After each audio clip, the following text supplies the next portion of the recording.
Até aproveitando, Gazinel, quer dizer então que o Led Zeppelin influenciou até o Bonde do Tigrão, porque eu fui num show, eu me lembro quando eu era jovem, faz tempo já, e eu fui num show do Tropical Rock Café, ficava lá em Tramandaí, a cidade aqui do litoral norte, e tinha show do Bonde do Tigrão, cara. Ai, era uma loucura, assim, porque, tipo, tava no quer dançar, o Tigrão vai te ensinar, e do nada subia aquelas labaredas assim no palco e então foi daí que veio essa ideia. Olha aí, viu? Hoje a gente já descobriu que o reggae salvou o rock, o videocassete, a fita, o videogame. Eu acabo de descobrir que o Led Zeppelin influenciou até o Bonde do Tigrão, viu? É muita cultura nesse podcast. E tem uma cena lamentável também, né, Gazinho? Como tu disse ali, tava só falando de tragédia. A maior tragédia, talvez, do Rio Grande do Sul também foi por causa da pirotecnia. Fogo ali, né? Não sei se dá para dizer que é a maior tragédia do Rio Grande do Sul, mas sei lá, né? Com certeza, né? Ali, Com certeza uma das mais trágicas, que foi a Boate Kiss, que pegou fogo por causa de brincadeira de pirotecnia onde não podia, né? Com espuma de isolamento acústico. E aí o bicho sim, pegou. mas vocês sabem que isso se tornou um grande trunfo das bandas no palco, né? Se assim posso dizer. Inclusive, no episódio dos anos 80, que eu vou fazer aqui vender meu peixe, não percam, tem um evento muito famoso, que foi o primeiro evento onde bandas americanas puderam tocar em Moscou. Não vou dizer qual foi as bandas ainda, mas a minha banda do coração estava lá e foi a atração principal. Foi um super evento, super bandas que vocês não, com certeza, assim, todo mundo gosta. E era tão muita loucura pelos efeitos no palco que eles tinham um tempo meio reduzido. Então o que acontece? Teve um trato de as bandas não poderem usar, porque senão não ia dar tempo de montar cada efeito de palco de cada banda. Por exemplo, um exemplo rápido aqui, o Motocrew tem super efeitos de pegando fogo numa gaiola fechando sobre a bateria e onde o baterista o Tommy Lee faz um solo virando de cabeça para baixo, dentro de uma gaiola e a coisa pegando fogo. Pra vocês terem uma ideia. Então, essa inovação, além dos telões, né, elas estão aí até hoje. Sobre os efeitos de palco, eu vou aproveitar para dar um gancho aqui, o próprio Pink Floyd, né? Que tu já falou antes. No The Wall ali, por exemplo, eles montavam um muro no palco e destruíam o muro, né? Não, eu costumo dizer que, mas é uma opinião própria, né? Quer ir num show de música mesmo, assim, escutar Pink Floyd, vai no David Gilmour. Mas se tu quer ver um audiovisual, uma coisa assim impressionante, é Roger Waters, porque o show do Roger Waters, ele é um cinema ao vivo, não é só o show musical, né? Eles levantam um muro, né, e derrubam o muro de Berlim. Tem o porco gigante que é um showman. O show, o efeito tipo de palco, ele tá aí muito presente até hoje e ele dá um efeito muito impressionante para as pessoas. As pessoas saem impactadas. Né? Uma pergunta, eles ainda fazem shows? A gente está falando sobre a década de 60, 70 e os caras ainda fazem shows. Eu tive, graças a Deus, a oportunidade de ir no show dos dois. O David Gilmour, inclusive, esse ano, o ano passado, leiloou 100 guitarras icônicas dele, inclusive as guitarras que ele gravou do Dark Side of the Moon, para doar tudo para caridade. Ele faz ainda alguns shows, mas anda parado. O Roger Waters também ainda faz shows. Felizmente o tecladista já morreu e o baterista tá afastado, né? A banda, na verdade, quando o Pink Floyd em 80 grava o The Wall, o Roger Waters pensa que só ele que escreve praticamente todas as músicas e que todos dependem dele e entra naquela disputa de ego e ele sai do Pink Floyd. Olha, para vocês terem uma ideia, tem um álbum icônico chamado The Wall e ele mesmo disse que nas gravações ele está sentado sozinho, ele pensa que o Pink Floyd está simplesmente esgotado criativamente, que não vai sair e fazer mais porcaria nada de bom. E ele pega e sai da banda para fazer uma carreira solo. depois tem brigas judiciais e tal que vêm a prejudicar. Só em 2005, naquele Live Aid, que foi tipo um Live Aid, o Pink Floyd fez o seu último show com a banda toda. Então, para vocês terem uma ideia, são quase 25 anos sem tocar com a formação original. Teve um show Eu me lembro que tinha um documentário, eu assisti esse documentário na época da escola, que era sobre The Wall. Sim, tem um... É um filme, não é um filme? Isso. Eles fizeram um filme, né? Que inclusive posteriormente eles dividiram em partes. Cada música foi filmado uma história em cima da música e foi o clipe, por exemplo, a gente vê um clipe de The Wall. Aliás, de Another Brick in the Wall, por exemplo, é uma parte do filme. É que o Roger Waters, e aí foi o encontro de uma coisa que todo mundo deveria ler. O The Wall, ele também tem... a música tem parte 1, parte 2, parte 3, se não me engano. Mas ele tem muitas referências nas suas letras ao George Orwell, aos livros, principalmente ali a Revolução dos Bichos, né? E é o mesmo autor de 1964, o George Orwell, né? Mas, se eu não me engano, é o Animals, né? É o Animals, que é o disco que eles fizeram isso. Mas eu digo o Pink Floyd e toda a estrutura de The Wall, ele já começa... Se tu pegar as letras do The Wall, ele já começa a ter isso. O Walters, ele é muito politicamente, né? Ele tem um apelo nas letras. Muito politizado, né? Muito politizado, né? Questão de Segunda Guerra. E aí ele tem no Animals, como tu disse, com certeza, mas eu particularmente consigo ver isso nas letras do The Wall e aquele clipe do The Wall dos professores, né? Aquele clipe meio desenho. É o Another Brick in the Wall, parte 2? Que fala que daí tem aquela linha de produção de cérebros, né? Isso, que as crianças caem, caem naquela esteira de linha de produção. Esse foi o que eu me lembro de ter visto, cara, sei lá, eu acho que eu tava na sexta série. Então ali foi o início da minha doutrinação à esquerda.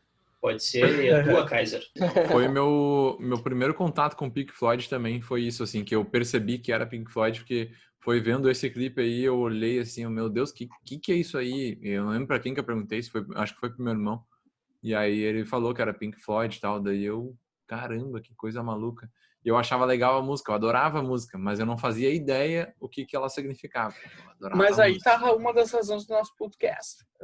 As pessoas não necessariamente precisam saber tocar um instrumento ou saber o nome das músicas. Elas têm as músicas dentro de si, às vezes apenas não sabem, né? Eu costumo dizer muito isso pro Drusiak, ele tem um ouvido, o ouvido do Drusiak ele não toca nenhum instrumento, mas para quem tá ouvindo aí, gente, ele tem um ouvido de músico. E as pessoas têm as músicas entre si. A música, como eu falei no nosso primeiro episódio, ele é uma cápsula do tempo, ela traz recordação. Não tem quem não goste de música. Não, pode ser outro estilo, mas a música tá em tudo. Então, a gente acabou já de passar por várias histórias e, ao mesmo tempo, ligando com a gente criança, né? Então, todo mundo passou por isso nas suas infâncias. A música sempre esteve presente.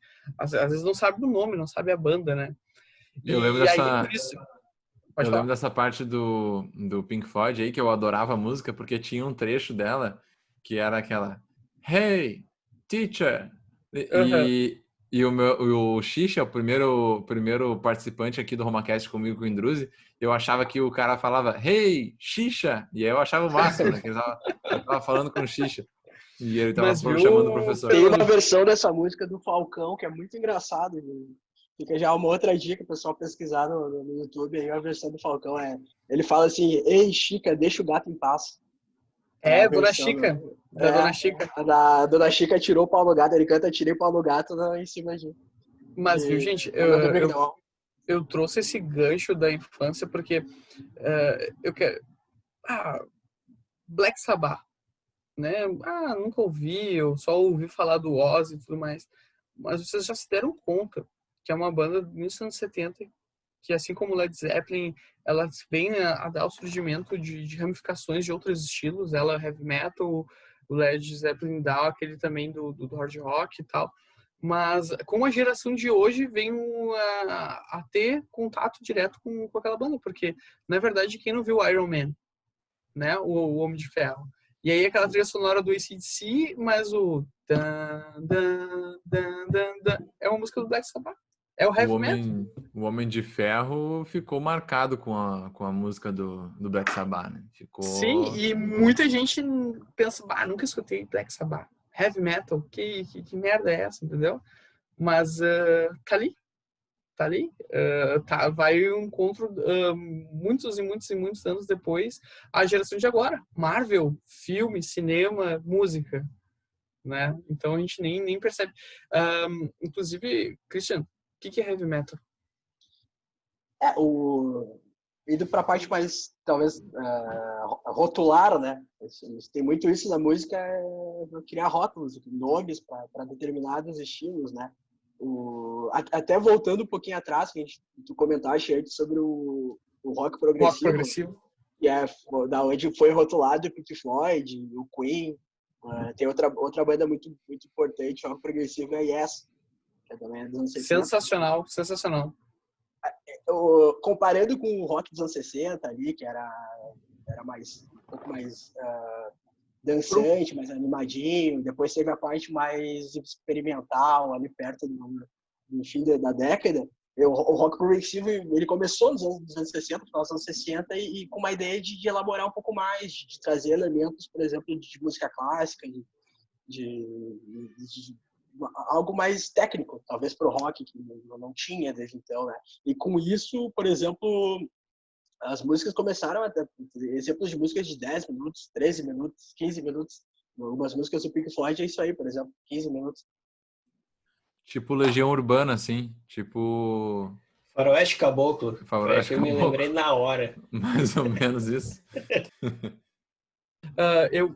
Voltando a uma história, o Christian pontuou uma banda muito importante, que é o Yes.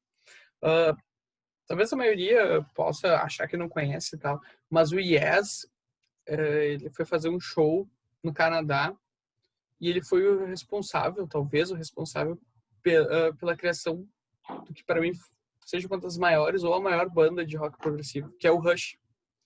O Geddy Lee vai ver o baixista do Yes, que é o cara que cantava e fazia as letras e tal, e ele simplesmente se apaixona e aí a gente vem a ter o mundo presenteado com o Rush, né? Que é uma banda que expressa muito rock progressivo. É uma banda sensacional. Esse ano a gente perdeu o Neil Peart, talvez o maior baterista de todos os tempos. E para vocês verem como... Só retomando aqui, que eu tive um probleminha aqui com o som, falando sobre... Eu deveria ter falado sobre o heavy metal, mas acabei iniciando do rock progressivo, né? Só para contextualizar esse momento,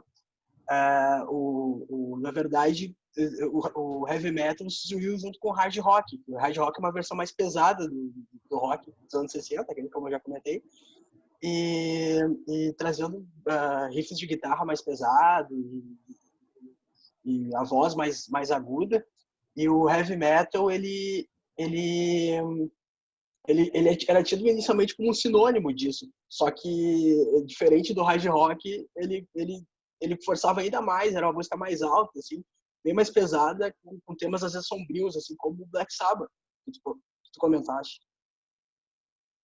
Sabe que um dos grandes histórias, assim, é uma coisa muito inacreditável. Esse primeiro CD, que é praticamente revolucionário, do Black Sabbath, que tem o mesmo nome, né? Em 71, Black Sabbath lança Black Sabbath e depois o álbum que vem que traz a Iron Man e tudo mais.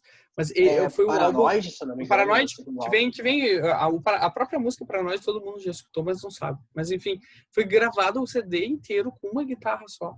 E como eles não eram muito famosos, não tinham muito dinheiro, é muito interessante para quem é um músico, sabe o quanto é difícil gravar um CD inteiro com um tipo de guitarra só e produzir diferentes tipos de som, pouca aparelhagem de pedal e tudo mais.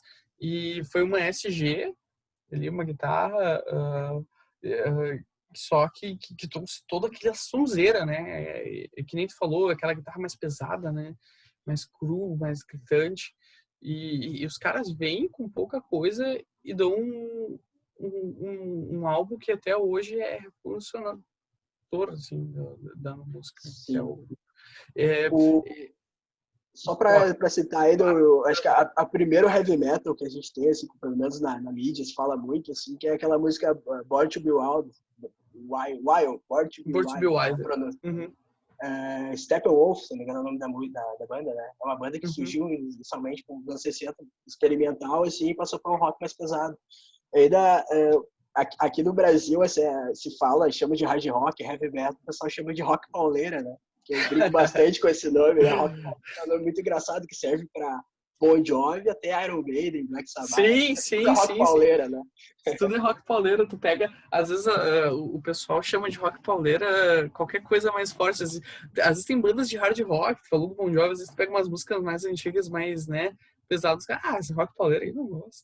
Mas exemplo é minha excelentíssima e amada esposa, não é esposa ainda, né, noiva, que não é fã de rock, né? Então, eu adoro, né? Sempre que eu posso, tenho oportunidade no carro e tal, coloco ali umas músicas assim.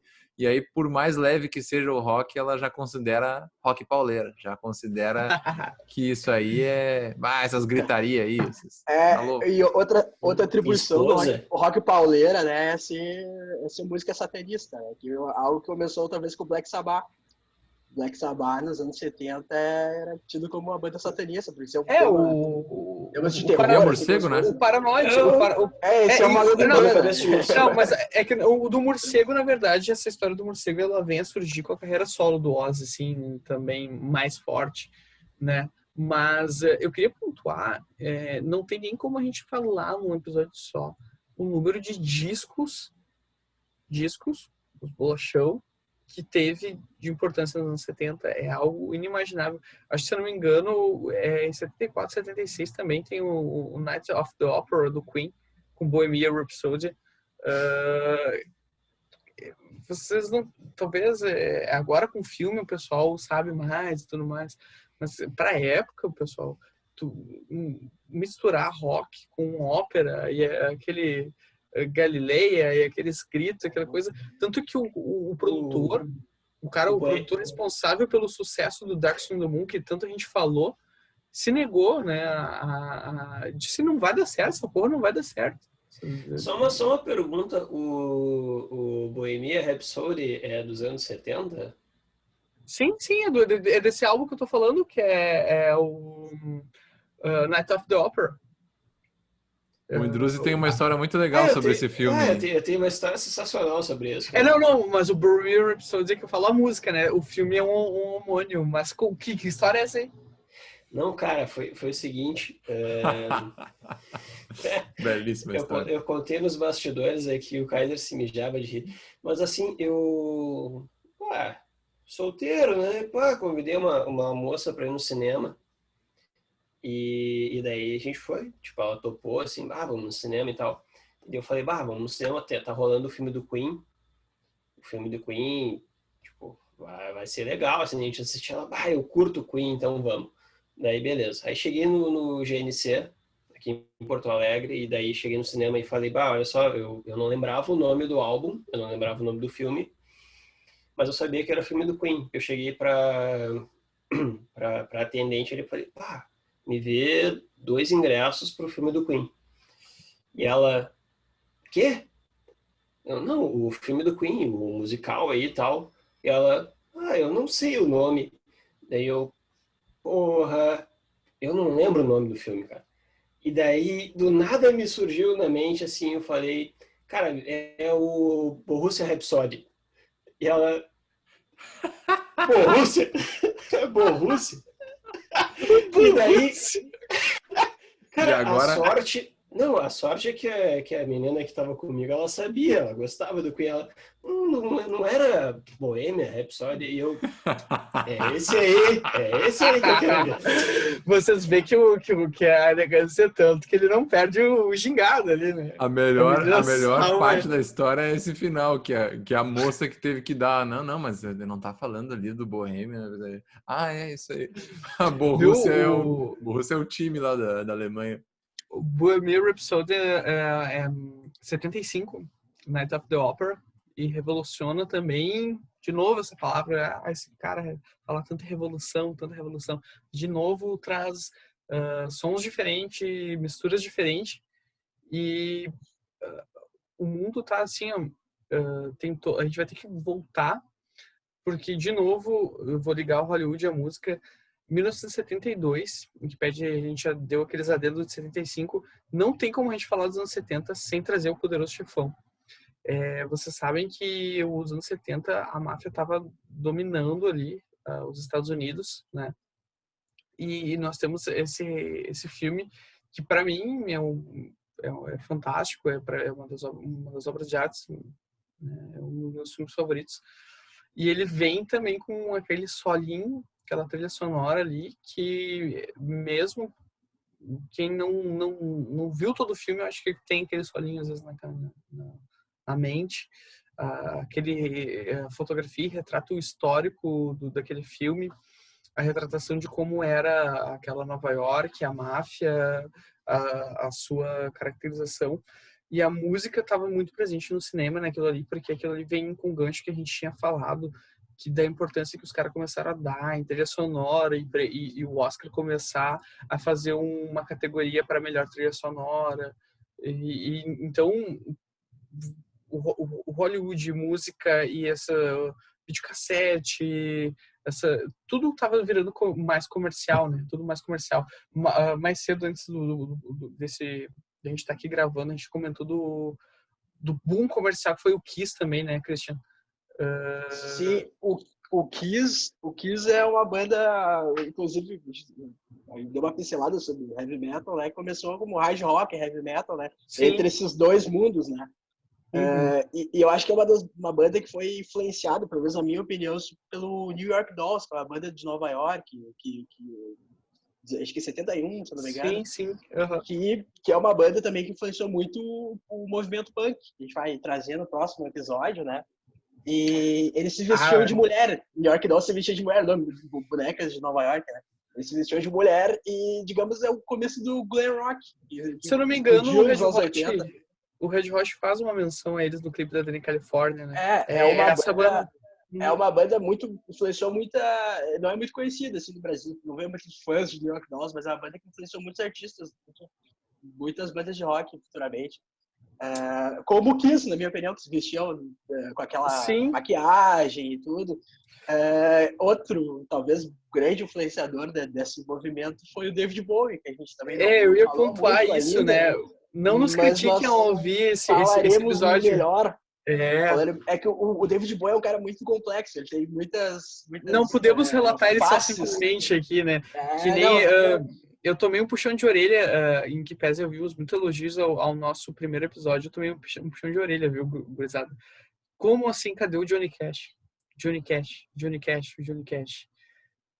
Calma, o Johnny Cash também veio nos anos 70. O Druzak até tem Tem um episódio aqui, até para puxar a questão da máfia, é que para além da questão da máfia, também tem um fato muito importante no cenário político norte-americano, que foi a questão de Watergate. O que foi o Watergate? O Watergate, na verdade, era o hotel onde seria a convenção do Partido Democrata. Então, estava no período de reeleição do presidente Richard Nixon e simplesmente, como ele tinha aquele viés mais autoritário, como um certo ser laranja que a gente viu ultimamente, comandando a presidência, ele, na verdade, não se liga diretamente a ele, mas sim ao gabinete que era do entorno dele, que mandou alguns operários, algumas pessoas, fazerem algumas gravações e plantarem escutas dentro do Partido Democrata para saber qual que era a base que eles iriam seguir, e até por isso ele tem uma arma para contrapor aos caras e permanecer na presidência. Esse caso ele foi desvendado por 2 repórteres do The Washington Post. Então, ele começou em 72, que foi essa função toda, e ele encerrou em 74, e em 74 foi até o pedido de renúncia do próprio Richard Nixon, quando ele se reelegeu efetivamente, mas ele largou de mão ali porque ele viu que ia tomar um impeachment e isso, até o impeachment, seria possivelmente o segundo que os Estados Unidos teriam cometido na época. O primeiro foi em 1874, se eu não me engano. Foi o primeiro presidente empichado nos Estados Unidos. E Nixon seria o segundo, e obviamente ele não queria ter essa pecha na carreira política dele. Então ele optou por renunciar. Foi um episódio vergonhoso e até ficou marcado nos anos 70. E para você que quiser entender um pouquinho mais como foi os bastidores, como funcionou essa função toda de Watergate, tem um filme muito legal, que ele é interpretado até pelo Liam Neeson, e na verdade nesse filme ele não está perseguindo família de ninguém, então ele não está tentando matar ninguém. Ele é o Mark Felt, que foi... Nem salvando judeus. Nem salvando judeus. Ele foi apelidado de Garganta Profunda, porque ele era um dos figurões do FBI, e o FBI, pelo que se mostrou nesse filme, é um órgão que tu pode confiar, ao contrário da CIA, né? Então, esse filme é O Homem que Derrubou a Casa Branca, é sensacional. Ele vai te dar uma introdução de como funcionou essa questão de Watergate, e até se tu quiseres depois dar uma pesquisada mais aprofundada de como é que foi a investigação dos repórteres, tu vais conseguir facilmente isso no Google. O Watergate, duas perguntas que eu tenho. Uma, qual é a relação do Watergate com o Obamagate? E dois, eu não entendi a ideia da garganta profunda. A Garganta Profunda, se eu não me engano, foi o codinome, né? Ele usava esse codinome, foi uma carta de uma denúncia, alguma coisa assim, se eu não me engano, né? Foi um codinome que ele usou porque ele era o figurão do FBI. Tinha o diretor do FBI e tinha ele, que era o cara mais antigo, e que, na verdade, o figurão do FBI foi indicado por Nixon para comandar. Então, na verdade, o que eles estavam fazendo ali era mudar os árbitros, como tem o livro aquele de Como as Democracias Morrem. Isso é uma das formas de autoritarismo, então tu muda os árbitros, tu consegue colocar os caras todos ao teu favor. Eu vou fazer só um salvo engano, viu, Indrozi? Até não sei se tem relação, não vai ter como a gente saber sobre isso, não vai ter como pesquisar. Mas eu vi uma série muito, muito boa, eu deixo a dica aqui, por favor, olhem, The Deuce. É uma série de James Franco, uma série sensacional, 3 temporadas, que fala exatamente sobre o que a gente trata aqui, de evolução, traz a evolução o personagem da série é Nova York, tá? Mas eu acho que essa questão do Garganta Profunda talvez possa vir daquele filme que estourou exatamente nesses anos 70 do cinema pornô. Mas é isso, mas ele é o primeiro, se não me engano, filme, e isso é abordado na série, que ele tem ele explode não só para aquele tipo de pessoas que consumiam o pornô, mas sim mundialmente. O nome ficou famoso, o filme e tal. E ele estreou em cinema, inclusive. Em cinema. Isso é mostrado na série e tal. Então, pode ter alguma coisa que os caras quiseram dar essa pitada aí, esse nome, essa coisa aí, porque esse nome é desse filme. E ele trouxe essa coisa até de cinema, do cinema pornô, que também era meio cult, assim, e tudo mais. Porque ele veio a ser transformado e abordado isso nessa série também. Então, veja, que é a descoberta a invenção do videocassete. Tudo isso você traz nessa série do James Como é que é o nome da série? The Deuce. D, né? D-E-U-C. É fantástico, é uma série fantástica.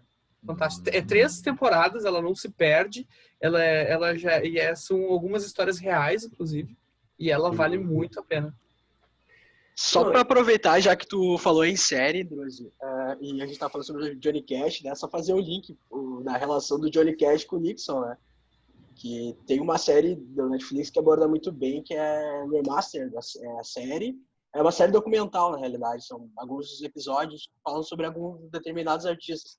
Daí um deles é o Johnny Cash. Daí ele cita um episódio, o nome certo é Trick, Dick and the Man in the Black. E... Ok, siga.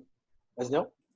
Não, vamos começar na outra, vamos então. Começar com essa. Vamos começar tu falando sobre isso. Beleza. E aí a gente já vai pro final, porque eu acho que era essa a última parte, né? Isso. Uhum. Tá. Vou encerrar e começar outra. Beleza.